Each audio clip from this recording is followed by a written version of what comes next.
अस्सलामुअलैकुम, मैं हूं मुनीज़े जहांगीर और आप देख रहे हैं प्रोग्राम स्पॉटलाइट। नाजरीन, आज हिंदुस्तान के वजीर दिफा मनोहर पारिकर ने कहा कि पाकिस्तान जाना जहन्नुम जाने के मुतरादिफ है। उन्होंने कहा कि हमारे सिपाहियों ने 5 दहशतगर्द यानी कि 5 पाकिस्तानी, उनका मतलब था, वापस भेजे हैं, पाकिस्तान वापस भेजे हैं और पाकिस्तान वापस जाना इसी तरह है जैसे जहन्नुम जाना है। हिंदुस्तान के वजीर दफा भी नरेंद्र मोदी की जुबान बोल रहे हैं। कल नरेंद्र मोदी साहब ने पाकिस्तान के ऊपर अपने दौर का बदतरीन बयान दिया।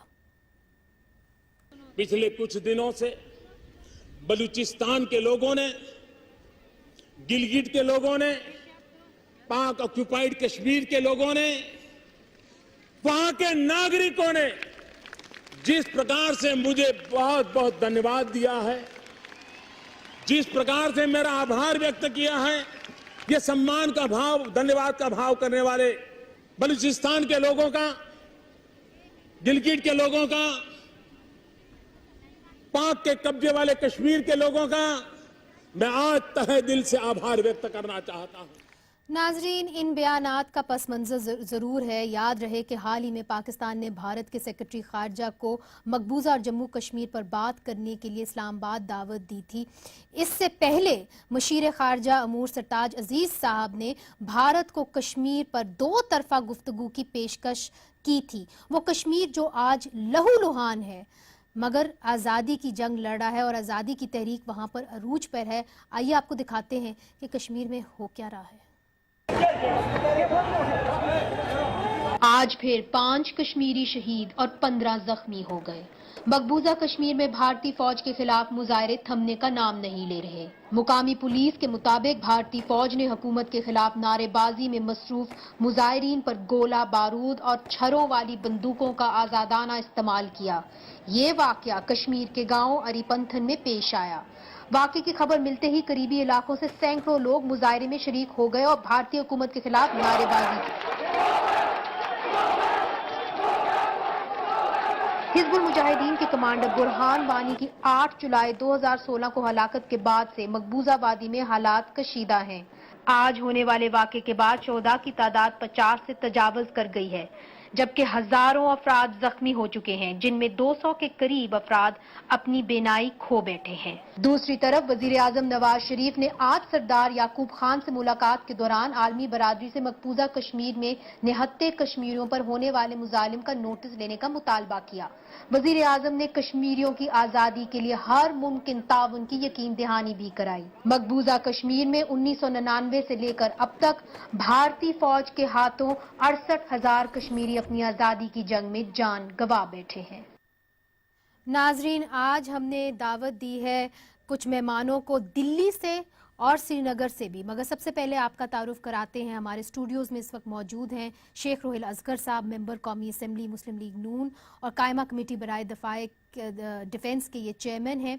और कश्मीर से, श्रीनगर से हमें ज्वाइन कर रहे हैं शुजात बुखारी साहब, ये राइजिंग कश्मीर जो कश्मीर का सबसे मशहूर अखबार है उसके एडिटर हैं और सीनियर सहाफ़ी हैं। दिल्ली से हमें ज्वाइन कर रहे हैं नलिन कोहली साहब, सीनियर बीजेपी के लीडर हैं और इस वक्त बीजेपी के स्पोक्स पर्सन हैं। और हमें लाहौर से ज्वाइन कर रहे हैं राशिद रहमान साहब, सीनियर सहाफ़ी हैं, डेली टाइम्स के एडिटर भी रह चुके हैं और कई अरसे से सहाफत कर रहे हैं। सबसे पहले नलिन कोहली साहब, मैं आपकी जानिब आऊंगी, इसलिए चूंकि इस वक्त कश्मीर जो है वो लहूलुहान है और वहां पे जो आज़ादी की तहरीक है वो अरूज पर है, मगर हमने देखा है कि इसका असर पाकिस्तान और हिंदुस्तान की रिलेशनशिप पे पड़ा है, तल्ख कलामियां हुई हैं। और आज ही आपके डिफेंस मिनिस्टर ने एक बयान दे दिया, बड़ा सख्त बयान। उन्होंने ये कहा कि पाकिस्तान जाना ऐसा है जैसे कि जहन्नुम जाना हो। तो क्या ये एक जिम्मेदाराना बयान था, एक डिफेंस मिनिस्टर से आना चाहिए था? डिफेंस मिनिस्टर साहब अगर कुछ कहना चाहते हैं उनका अधिकार है। दूसरी बात है, अगर मैं इसको एक और रूप से देखूं तो मुझे पता नहीं कि विश्व में कितने लोग होंगे जो कहेंगे एक टूरिस्ट वीजा लेके हम पाकिस्तान घूमने जाएं। अभी पीछे 70 लोग आपके मरे थे बॉम्ब ब्लास्ट में, शायद पेशावर में या क्वेटा में। फिर हमारे यहाँ देश में बहुत चिंता हुई थी, हमने अपना दुख भी जताया था। लेकिन हम देखते हैं कि टेररिस्ट को ग्लोरीफाई करता है पाकिस्तान। तो ये एक इनवर्स फिलॉसफी जो हम देखते हैं, good terrorist, bad terrorist, non state actors, जो एक नया टर्मिनोलॉजी है फॉर टेररिस्ट ऑर्गेनाइजेशन, मुझे लगता है इस सबको मद्देनजर रखना चाहिए और उसके बाद ही इसके कॉन्टेक्स्ट में आपको हर बयान को देखना चाहिए। मगर सर, डिप्लोमेसी की खूबसूरती ये होती है कि आप तर्क से तर्क बात खूबसूरती से और आराम से कर जाएं, जिससे आपकी कोई कंस्ट्रक्टिव गुफ्तगू हो सके। मगर इस किस्म के बयानात से तो सिर्फ आप टेम्परेचर को ऊपर करेंगे। क्या बीजेपी की हुकूमत यही चाहती है? बीजेपी के दो हुकूमत अगर आप याद करेंगे तो वाजपेयी जी की हुकूमत थी जिसमें जम्मू कश्मीर से एक बस चली थी जो लाहौर पहुंची थी अमृतसर से, और उसके बाद करगिल भी हुआ था। ये भी सत्य है हमारे हिस्ट्री का, कई युद्ध हमारे हिस्ट्री का सत्य है। मैंने अभी ये उदाहरण दिया, जैसे प्रधानमंत्री जी ने खुद अपने स्पीच में कहा, प्राइम मिनिस्टर मोदी जी ने, कि भाई हम जो है जताते हैं दुख कि एक बॉम्ब ब्लास्ट हो, टेररिस्ट कुछ हो, और पाकिस्तान के जो आपके, जिनको आप शायद जिम्मेदार भी मानते होंगे, जो आपका अधिकार है ऐसे मानना, कि वो लोग कहते हैं कि जम्मू कश्मीर में कोई टेररिस्ट मरे तो उसको आप कहते हैं कि हमारे लिए चिंता का विषय है। तो मुझे लगता है कि this is a matter we have to recognise कि भारत, इंडिया और पाकिस्तान के बीच में प्रॉब्लम्स हैं। उन प्रॉब्लम्स में हम अपनी बात अब रख रहे हैं, आप तो हमेशा रखते गए, और जब इंडिया की टेरिटोरियल इंटेग्रिटी और सॉवरेनिटी को पाकिस्तान उस पर प्रश्न उठाते तो हम लोगों को भी उतना ही अधिकार हो जाता है कि अगर पाकिस्तान में ऐसे इंसिडेंट्स हो रहे हैं तो अगर हम उसे नोट करें या उस पर हमारा कोई कमेंट बने, तो मुझे लगता है ना फ्री वर्ल्ड उसमें कोई दिक्कत नहीं। मगर इधर एक आपको फर्क करना पड़ेगा। मैं आपकी जानिब आऊंगी, हमारे साथ ही रहिएगा। हमारे साथ एक अहम लीडर हैं पाकिस्तान मुस्लिम लीग नून के। आपने हमेशा जब बात की तो बड़ी रिस्पॉन्सिबिलिटी के साथ की। आपकी हुकूमत जब आप आए, हमने देखा कि कैसे आप दोस्ती चाहते थे, डायलॉग चाहते थे। जब इस किस्म के तर्क बयानात आप देखते हैं, जिस तरह के हमारे वहाँ पे गेस्ट नलिन कोहली साहब कह रहे हैं, तो फिर आपका क्या रवैया होना चाहिए और आप कैसे बात को आगे लेके चलेंगे? बिस्मिल्लाहिर्रहमानिर्रहीम। मैं अक्सर बेशतर मजे से कहता हूँ कि आपको जब आप बात करें या कहीं भी, कहीं किसी फोरम पे भी, तो आप अल्फाज का बेहतर चुनाव करें जी। अल्फाज का घाव जो है ना कभी भरता नहीं है और उससे तलखियाँ बढ़ती हैं जी। अब ये बात हम आराम से भी कर सकते हैं, बड़े प्यार से भी कर सकते हैं, और अगर इसको आप, ये जो टेररिज्म पाकिस्तान में हो रही है ना, इसको अगर आप जोड़ना चाहते हैं कश्मीर के साथ, तो इसका बुनियादी तौर पे बहुत फ़र्क है। ये तो हमें एक, यूं कह लीजिए कि एक विरसे में मिल गई, जो हमने जो आजकल नई दोस्ती हिंदुस्तान की जिस ताकत के साथ है, नई दोस्ती, उसके ये सारे शाखसाने हैं जिसको हम भुगत रहे हैं आज तक, और पता नहीं अब कितनी और देर तक भुगतेंगे। लेकिन एक बिल्कुल बुनियादी फ़र्क जो आ जाता है, जिस तरह अब कहा गया, अगर आप उसको किसी सूरत भी कर लें, एक तरफ आप कहते हैं कि आप बड़ा परेशान होते हैं, आप दुखी होते हैं जब पाकिस्तान में कुछ टेररिज्म का होता है मामला, तो आप उस पर बड़े परेशान भी हो जाते हैं। तो दूसरी तरफ आप इस किस्म के अल्फाज इस्तेमाल करेंगे तो मेरे ख्याल में वो बात बिगड़ेगी, बात चलेगी नहीं, क्योंकि जरूरी नहीं है कि यहाँ बैठे लोग भी इस तरह ही शाइस्तगी के साथ, मोहब्बत के साथ, अच्छे अल्फाज के साथ आपका वो जवाब आप दें। हैं तो नून के साथ, मगर क्या हमारी हुकूमत ने ऐसे सही तरीके से जवाब दिया है हिंदुस्तान को, या आपको लगता है कि उन्होंने जल्दी पे तेल डाला है? देखिए, मैं आपको गुजारिश करूँ कि आपने देखा होगा कि यहाँ के बहुत सारे ऐसे सियासतदान हैं, बहुत सारे अपोजिशन के लोग हैं जिनको इतराज़ था नून लीग के या हुकूमत के रवैये पे इतराज था। वो ये समझते कि हुकूमत को बड़ा सख्त रवैया रखता है। ये कोई तरीका ठीक नहीं मेरी नज़र में। हो सकता है मेरी बात को बुरा माने, लेकिन मेरी नज़र में ये तरीका दुरुस्त नहीं है। ठीक है, ये बात एक मुसलमा हकीकत है कि दोनों मुल्क जो हैं, हिंदुस्तान भी और पाकिस्तान, अब वो 65 या 70 वाली दहाई नहीं है, दोनों एक न्यूक्लियर पास हैं, और ये बड़ा मुख्तात होना पड़ेगा हमें, हर चीज में मुख्तात होना पड़ेगा। देखिए, हुकूमतों का क्या जाएगा, नुकसान तो आवाम का होगा ना। ये बात आपकी बिल्कुल सही है। राशिद रहमान साहब, आपकी जानिब आऊंगी। देखिए, आपने हमेशा अमन की बात की, और जाहिर है कोई भी यहाँ पे बात करेगा तो जाहिर है अमन की बात करेगा, क्योंकि उसका फायदा दोनों अवाम को होगा। मगर जब इतनी तल्ख कलामी उस तरफ से आएगी तो आप क्या उम्मीद लगाए हुए हैं कि क्या अमन के लिए ये राह हमवार होगी कि नहीं होगी? आप देखिए कि इस साल के बकिया हिस्से के अंदर सार्क समिट होनी है, जिसके अंदर हम कम से कम ये एक्सपेक्ट कर रहे थे कि नरेंद्र मोदी साहब आएंगे और फिर से से एक जो डायलॉग सस्पेंड हुआ था हिंदुस्तान और पाकिस्तान के दरमियान, वो फिर से शुरू होगा। आपको लग रहा है कि जो माहौल बना हुआ है उसके तहत ये डायलॉग फिर से शुरू हो पाएगा? जी, इस वक्त तो इंतहाई मुश्किल लग रहा है, आपकी बात दुरुस्त है, लेकिन मामला कुछ समझने की ज़रूरत है। बीजेपी हुकूमत ने जो पॉलिसी इख्तियार कर रखी है कश्मीर में जी, जिसमें निहत्ते नौजवान जो हैं उन पर तशद्दुद भी हो रहा है, फायरिंग भी हो रही है, पैलेट गन्स भी इस्तेमाल हो रही हैं, और इससे मैं समझता हूँ कि इंडिया की और बीजेपी हुकूमत की साख्त जो है वो ज़रूर मुतासर हो रही है, और उन्हें सोचना चाहिए। इंडिया की अपोजिशन पार्टीज़ ने भी हुकूमत को अगले दिन यही मशवरा दिया है कि एक केयरिंग हार्ट का मुजाहरा करें और कश्मीर के जो लोग हैं उनसे बातचीत के ज़रिए मामलात को ठंडा करने की कोशिश करें। जी, जितनी आगे हुकूमत इंडिया की इस मामले में बढ़ेगी उतना ही मैं समझता हूँ ये तलखी, जिसका कुछ ना कुछ जो एस्पेक्ट है वो डोमेस्टिक पॉलिटिक्स से भी कनेक्टेड है। जी, बीजेपी को इंडिया के अंदर अब इलेक्शन भी लड़ने हैं और कश्मीर पर रवैया ये दिखा रहे हैं, कोशिश कर रहे हैं दिखाने की कि हमारी पॉलिसी अटल है और हम बिल्कुल इस चीज़ पे पीछे हटने के लिए तैयार नहीं हैं। लेकिन जैसे रोहेल असगर साहब ने कहा, हालात का जायज़ा लेना भी ज़रूरी है। हिंदुस्तान पाकिस्तान न्यूक्लियर आर्म्ड हैं और इस किस्म की तलखी जो है जिम्मेदाराना नहीं है और ख़तरे से खाली नहीं है। ठीक। नलिन कोहली साहब, आपने जो दोनों पार्टिसिपेंट्स हैं उनकी बात सुनी। देखिए, वो दोनों कहते हैं कि हम अमन चाहते हैं, ये न्यूक्लियर पावर्स हैं, दोनों अवाम का फायदा इसी में है कि अमन हो, मगर आपके अंदर से, हिंदुस्तान के अंदर से भी आवाजें उठ रही हैं कि आपको एक नरम रवैया इख्तियार करना चाहिए। खास तौर पे कश्मीरियों की उठ रही हैं। आपकी अपनी जो चीफ मिनिस्टर है महबूबा मुफ्ती साहिबा, उन्होंने भी कहा है कि आप बातचीत शुरू करें कश्मीरियों के साथ। उमर अब्दुल्ला साहब का आज ट्वीट आया और उन्होंने कहा कि 6 और प्रोटेस्टर्स मारे गए हैं कश्मीर के अंदर, और आप सिर्फ बलोचिस्तान के ऊपर ही बात कर रहे हैं। कम से कम आप जम्मू एंड कश्मीर के अंदर हालात ठीक करें, आप बलोचिस्तान में कहां चले गए? ये इंडिया की खूबसूरती है भारत की, कि उमर अब्दुल्ला साहब हो, महबूबा जी हो, अन्य पार्टीज हो, हम जितना मर्जी आपस में हमारे विरोध रहे, लेकिन हम लोगों में से कोई भी एक व्यक्ति जो है will not get eliminated for voicing their belief. India इतनी स्ट्रॉन्ग एक डेमोक्रेसी है, और जहां तक कश्मीरी पीपल या किसी भी इंडियन सिटीजन की बात करें, जहां भी चिंता हो, वो डेमोक्रेटिक ट्रेडिशंस हैं, वोट्स होते हैं, इलेक्शन होते हैं, प्रोसेसेस हैं, ये सारे ये एस्टैब्लिश प्रोसेस है। मिलिट्री रूल कभी इंडिया में इसलिए नहीं आया क्योंकि it's a deep rooted democratic country. Pakistan में क्या ये कहा जा सकता है कि इतनी गारंटी है कि कोई व्यक्ति जोर से अपनी बात रखना चाहे, पीसफुली रखना चाहे? यहाँ तो मलाला ने गोली भी खाई थी स्कूल जाने के लिए, और ये बातें सारी डॉक्यूमेंटेड वर्ल्ड में है। That's why it's an unsafe place.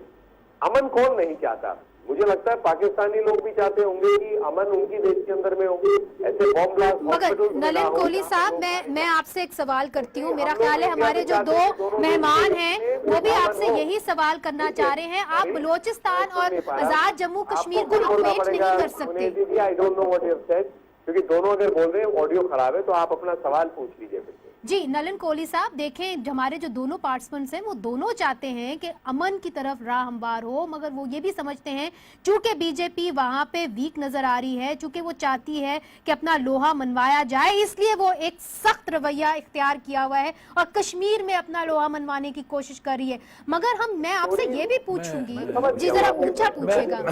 मैं कोहली साहब से एक गुजारिश करूंगा कि बलोचिस्तान में बहुत अरसे से अगर ओसामा बिन लादेन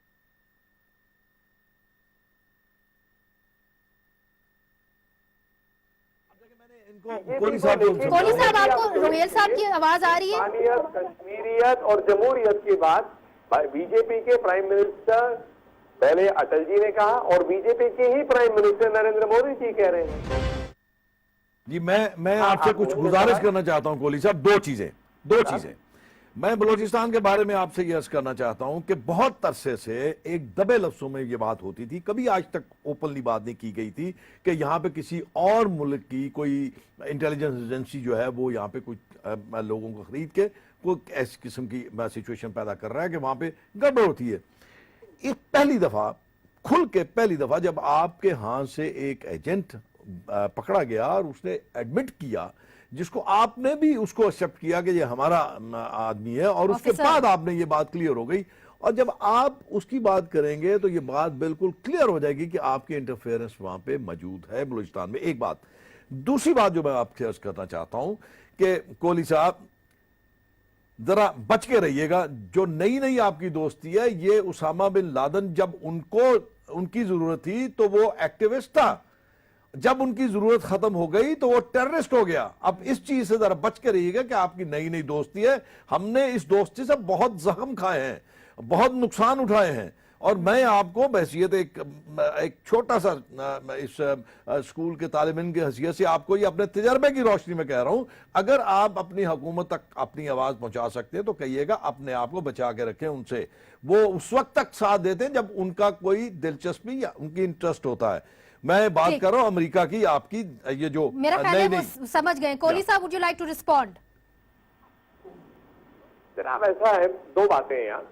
बलूचिस्तान में दिक्कत है, ये तो कई दशक से इस बात पर चर्चा रही है, ऐसी पहली बार तो आई नहीं है। जहां तक इंडिया की बात है, हमारे प्राइम मिनिस्टर ने दो बातें कही जिसको मैं बहुत कॉन्टेक्स्ट में क्लियरली करना चाहता हूं। जब ऑल पार्टी मीटिंग हुई जिसमें सारे पॉलिटिकल पार्टीज थे जम्मू कश्मीर में और खासकर कश्मीर वैली में जो इश्यूज हैं, उस ऑल पार्टी मीटिंग के दौरान प्राइम मिनिस्टर मोदी ने बड़ा स्पष्ट कहा, क्लियरली कहा कि जब हम जम्मू कश्मीर की बात करते हैं तो जम्मू रीजन है, कश्मीर वैली है, लेह लद्दाख है और पाक ऑक्यूपाइड कश्मीर है, चार है। जहां बलूचिस्तान की बात आई, जो प्राइम मिनिस्टर के इंडिपेंडेंस स्पीच में आई, उन्होंने कहा कुछ लोग हमें धन्यवाद कह रहे हैं, तो ये हम लोगों को धन्यवाद कह रहे हैं। उन्होंने क्लियरली कहा ये। बलूचिस्तान का जिक्र शर्म अल शेख में भी आया था, जो एक डॉक्यूमेंट दोनों कंट्रीज के बीच था। जहां तक दोस्ती की बात आप कर रहे हैं विद रिगार्ड टू अमेरिका, हर देश का अपना एक अधिकार है, आपके एक अपने व्यूज हो सकते हैं, पर मेरे अंडरस्टैंडिंग में पाकिस्तान आज भी अमेरिका के साथ एक स्ट्रेटेजिक अलायंस कंटिन्यू करता है, और आपके मतलब at least in the newspaper reports में इसको रेगुलरली देखता हूं। लास्ट पॉइंट है जो आपने उसामा बिन लादेन के दो बातें कही कि पहले वो एक मित्र थे, गुड टेररिस्ट थे, बाद में उनको बैड टेररिस्ट था। मैं कम से कम इतना क्लियर ही कह सकता हूं, हमारे यहाँ फिक्स है, टेररिस्ट टेररिस्ट है, कोई गुड नहीं हो सकता, बैड नहीं हो सकता। जो किसी और इंसान की जान लेता है तो वो अमन के पास पे नहीं है। कोहली साहब, ये बात मैंने अमेरिकन की सोच आपको बताई। मुझे इजाजत दीजिए राशिद रहमान साहब। देखें, हमने देखा है कि जिस तरह हिंदुस्तान ताकतवर होता गया है, मेरा ख्याल में रोहेल अस्कर साहब का भी इस तरफ इशारा था, तो वो उन्होंने कम लचक का मुजाहरा किया है पाकिस्तान के साथ। कम से कम यहाँ पे ये एक परसेप्शन है कि जितना वो फाइनेंशियली पावरफुल होता है उतना वो दोस्ती नहीं करना चाहता। क्या ये सही परसेप्शन है? और दूसरी तरफ क्या हम बलूचिस्तान और आजाद मतलब मकबूजा कश्मीर को इक्वेट भी कर सकते हैं? चूंकि जाहिर है बलूचिस्तान एक डिस्प्यूटेड टेरिटरी तो नहीं है, तो इसको कैसे आप इक्वेट कर रहे हैं, और ये क्यों आप इस तरफ जा रहे हैं? ये बात आपकी दुरुस्त है कि बलूचिस्तान का मसला है तो तशवीशनाक और बहुत अरसे से चल रहा है, लेकिन उसकी पोजीशन कुछ और है और कश्मीर का मामला कुछ और है। इसलिए इनको बराबर करना या एक ही नज़रिए से देखना तो दुरुस्त शायद नहीं है, लेकिन ऐसा क्यों हो रहा है ये सोचने की बात है।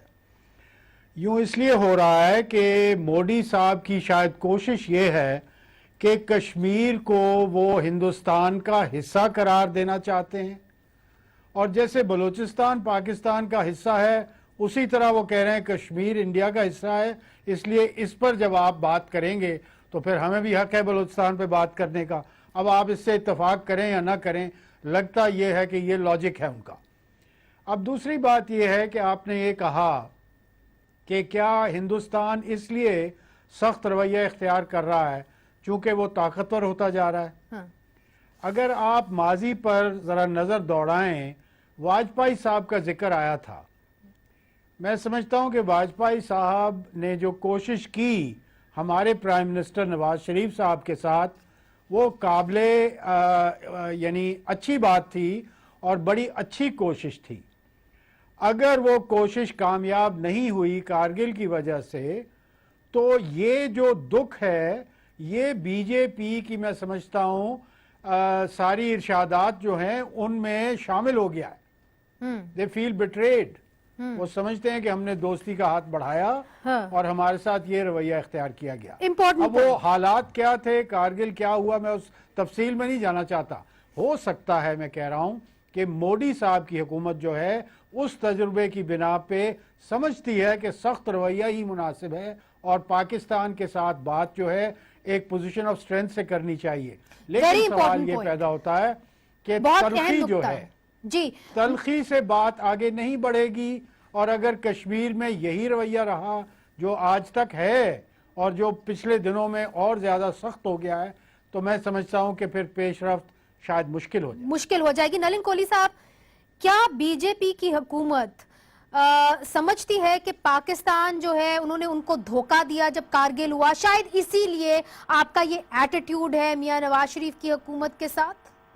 Do you feel betrayed? मुझे लगता है हर गवर्नमेंट में एक वरी रही है, एक चिंता रही है कि पाकिस्तान के साथ it's always been one step forward, two step back. एक कदम आगे बढ़ते हैं, 2 कदम पीछे हो जाते हैं। क्यों चिंता रही है, क्यों फिक्र रही है? चिंता रहती है, कई कारण है उनमें। करगिल और जैसे आप बता रहे हैं ये एक फैक्टर जरूर है। इससे पहले भी है, शिमला एग्रीमेंट है, उससे पहले भी है policy of cut lead with 1000 cut.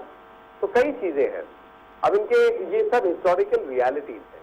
लेकिन अगर आप कहते हैं कि वाजपेयी साहब ने ऐसा किया, तो मैं याद दिलाऊंगा कि मोदी साहब और शरीफ साहब मिले, अच्छे से मिले। शरीफ साहब, और हम हमेशा इसको कहते हैं, तारीफ करते हैं कि जब swearing in ceremony Narendra Modi ji की थी as prime minister of India, तो नवाज शरीफ साहब आए थे, उन्होंने ग्रेस दिखाया था। It was a very gracious gesture, एक अच्छा माहौल था।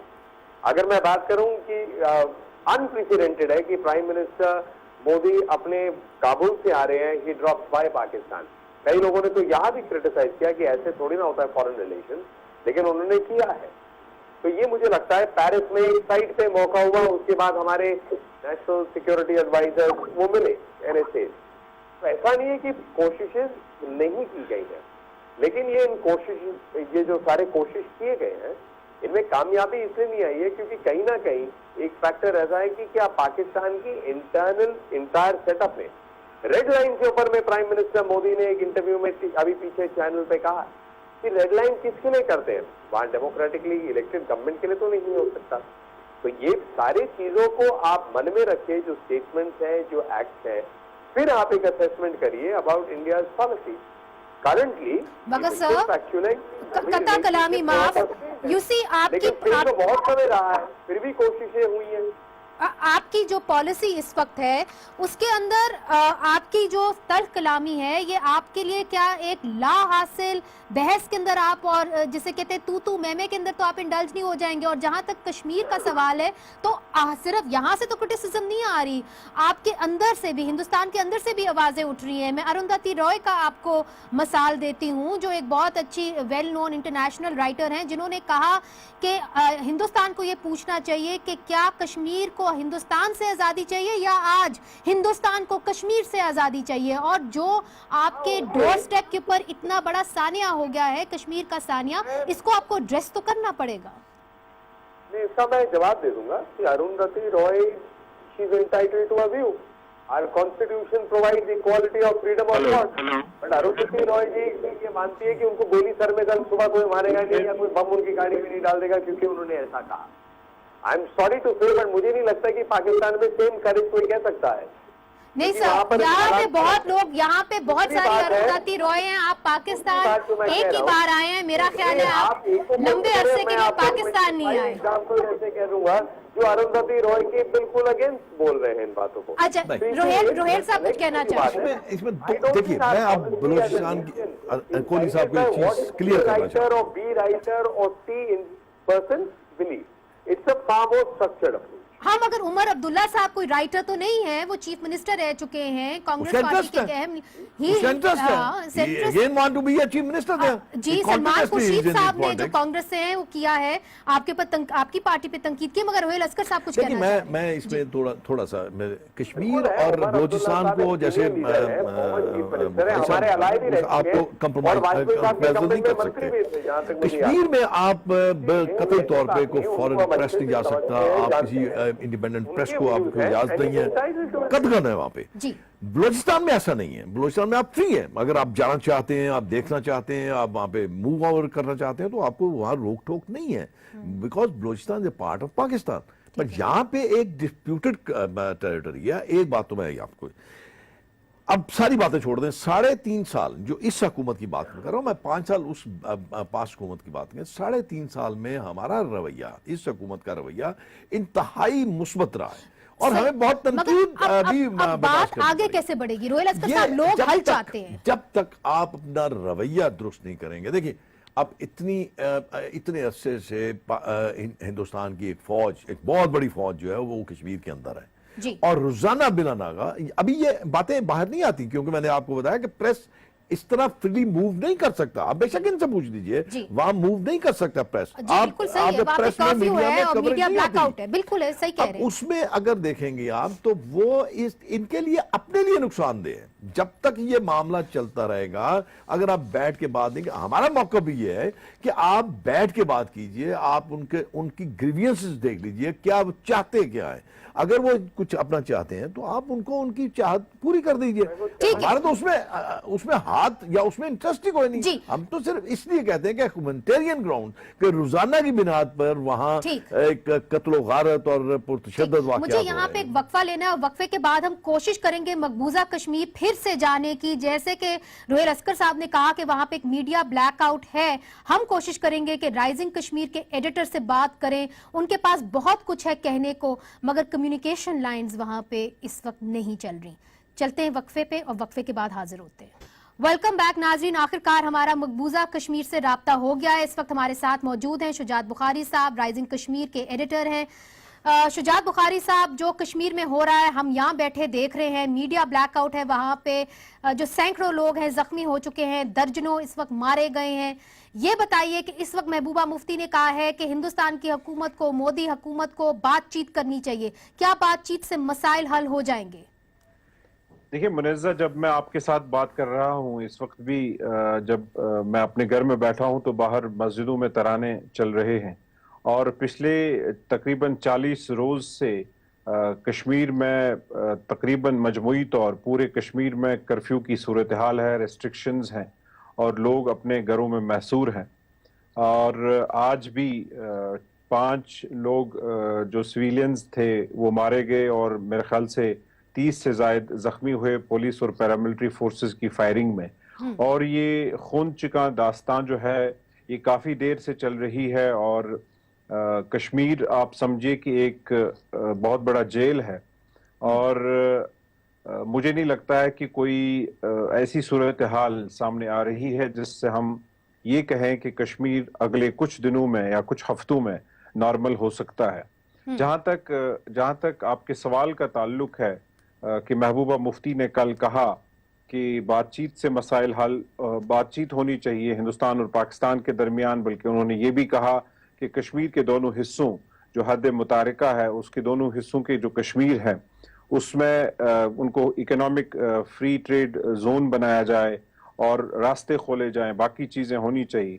लेकिन अगर आप देखेंगे जब महबूबा मुफ्ती वो स्पीच कर रही थी उससे पहले ही जो प्राइम मिनिस्टर है नरेंद्र मोदी जी, उन्होंने दिल्ली में लाल किले से तकरीर की थी, तो उन्होंने कश्मीर का कोई जिक्र नहीं किया बल्कि वो बलोचिस्तान गए। और इंटरेस्टिंग दिलचस्प बात यह है कि महबूबा मुफ्ती साहिबा की पार्टी और मोदी साहब की पार्टी पीडीपी और बीजेपी आपस में रियासत जम्मू कश्मीर में हलीफ पार्टियां हैं और जो यहाँ पे मखलूत सरकार है वो इन दोनों जमातों की है। तो आपको ये जो डिस्टेंसेस हैं श्रीनगर और दिल्ली के दरमियान वो ज्यादा नजर आ रहे हैं, वो आपको बजाहिर नजर आती है। अच्छा, कि कितनी डिस्टेंस। शुजात साहब, चूंकि आपने हमें लेट ज्वाइन किया, मेरे प्रोग्राम का वक्त बिल्कुल खत्म हो रहा है, मैं चाहूंगी कि बाकी पार्टिसिपेंट से भी कंक्लूडिंग रिमार्क्स ले लूं। एक छोटी सी सवाल है, उसका छोटा सा जवाब दीजिएगा, मुख्तसर सा। ये बताइएगा कि जब हिंदुस्तान और पाकिस्तान के दरमियान तलखी होती है, इसका असर कश्मीरियों पे क्या पड़ता है? देखिए, इसमें कोई, मुझे नहीं लगता है कि सवाल, इसको जवाब ढूंढने की कोई जरूरत है। हिंदुस्तान और पाकिस्तान के दरमियान जब रिश्ते खराब होते हैं तो उसके सबसे बड़े विक्टिम जो हैं वो रियासत जम्मू कश्मीर के लोग होते हैं। और ये आज नहीं बल्कि पिछले 70 साल से जब भी इन लोगों के, इन मुल्कों के दरमियान चपकलिश रही, इनके ताल्लुकात खराब रहे, और शायद ही कोई ऐसा मौका रहा हो जब इनके कभी अच्छे ताल्लुकात रहे हों। दोस्ताना ताल्लुकात की बात तो कर ही नहीं सकते हैं। तो उसके विक्टिम्स जो है वो रियासत जम्मू कश्मीर के लोग हैं, और इसीलिए हम चाहते हैं कि पाकिस्तान और भारत और पाकिस्तान के दरमियान उस्तवार ताल्लुकात हों और इनके दरमियान बातचीत हो, डायलॉग हो। ठीक है, आपने बातचीत की बात की शुजात साहब, I am sorry I have to cut you off, and हम कोशिश करेंगे कि फिर आपसे कल राब्ता हो। हमारे साथ ही रहिएगा। इस वक्त हमारे साथ राशिद साहब भी मौजूद हैं लाहौर से। राशिद साहब, अब ये बताइए, तल कलामी जहां तक होनी थी हो गई है। कश्मीर के अंदर जो टेम्परेचर है, आपने शुजात बुखारी साहब ने उसकी एक अच्छा नक्शा खींच दिया है। ये बताइएगा कि अब what is the way forward, because there are very few months left to the SAARC conference. देखिए, मैं समझता हूं कि सबसे अहम मामला ये है कि हिंदुस्तान को कश्मीरियों के साथ मामला तय करने पड़ेंगे, और मेरी गुजारिश ये है कि अगर मोदी सरकार कश्मीरी अवाम और उनके नुमाइंदे जो हैं उनके साथ बैठकर बातचीत के ज़रिए ये जो वहाँ शोरिश चल रही है और जो तशद्दुद हो रहा है इसको बंद करवा सके, तो वो शर्त है कि पाकिस्तान और हिंदुस्तान के दरमियान भी तलखी जो चल रही है वो शायद कम हो जाए और बातचीत की राह हमवार हो जाए। और पाकिस्तान कैसे मदद कर सकता है जी? हाउ कैन पाकिस्तान बेसिकली एक्सपर्टाइट और इन सम वे हेल्प दिस प्रोसेस? मेरा ख्याल है कि हमें तहम्मुल से काम लेना चाहिए। अब मेरा ख्याल में इंडिया में, जैसे आपने पहले भी कहा, आवाज़ें उठ रही हैं कि ये तशद्दुद बंद होना चाहिए। अगर इंटरनल सेटलमेंट हो जाए इंडिया और कश्मीर के दरमियान तो फिर ही राह हमवार हो सकती है इंडिया और पाकिस्तान के डायलॉग की, और ये 3 कॉर्नर डायलॉग है मैं समझता हूँ, जिसके ज़रिए शायद इस मसले का कोई हल निकल सके। ठीक है, देखिए, मैं 2 चीज़ें बुनियादी तौर पे, एक पहली बात मैं कहना ज़रूरी समझता हूँ कि जब ये जोड़ते हैं ना बलूचिस्तान को, बलूचिस्तान में एक चीज़ इंतहाई मुख्तलिफ है कश्मीर का और बलूचिस्तान का। बलोच शहीद हो रहे हैं किनसे? आउटर फोर्सेस से।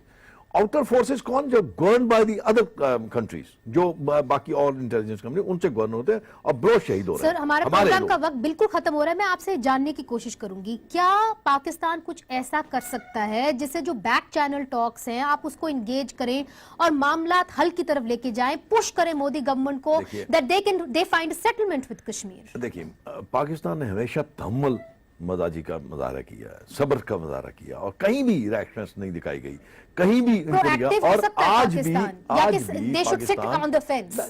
डेफिनेटली आज भी पाकिस्तान ये चाहता है कि किसी तरह इस मामले को, ये हिंदुस्तान के फायदे में है, ये पाकिस्तान के फायदे में तो शायद हो, लेकिन ये हिंदुस्तान के फायदे में है, ये उनके मुआशी तौर पे उनके फायदे में है। और एक जिस दिन ये चीज बाहर आएगी तो हिंदुस्तान का एक चेहरा, जो जमहूरियत है, वो बिल्कुल मसक होकर रह जाएगा। पाकिस्तान को क्या करना चाहिए? मैं आपसे जवाब जरूर चाहती हूं। पाकिस्तान को, मेरी नजर में पाकिस्तान को पूरी दुनिया के डिप्लोमेट जो इनके ऑफिस हैं उसको इस्तेमाल करते हुए इसको पूरी दुनिया को इसमें इन्वॉल्व करना चाहिए, ताकि जो वहां मामला हो रहे हैं वो उसको सामने रखते हुए अब हिंदुस्तान का वक्त आ गया है कि प्रेशराइज किया जाए कि वो इस चीज को फिलफौर बंद करे और जो उनके मामला है उनको देखे। ये पाकिस्तान इस तरह कर सकता है, पाकिस्तान तलखी में कभी नहीं जाएगा। रोहेल असगर साहब, शुजात बुखारी साहब, बहुत शुक्रिया। मैं आपने कश्मीर से ज्वाइन किया, और राशिद रहमान साहब, आपने हमें लाहौर से ज्वाइन किया। मगर कहना ये यहाँ पे ज़रूरी है कि पाकिस्तान और हिंदुस्तान की जो अवाम है काफ़ी ज़्यादा गुर्बत की लकीर से नीचे है। हमारे पास एक अपॉर्चुनिटी है, हमारे फ्यूचर जनरेशंस, मुस्तकबिल के जो हमारे आने वाली नस्लें हैं वो हमारे लीडरान की तरफ देख रही हैं, और हमें लीडरशिप का मुजाहरा करना चाहिए। आज के लिए हमें इजाज़त दीजिए। खुदा हाफिज़।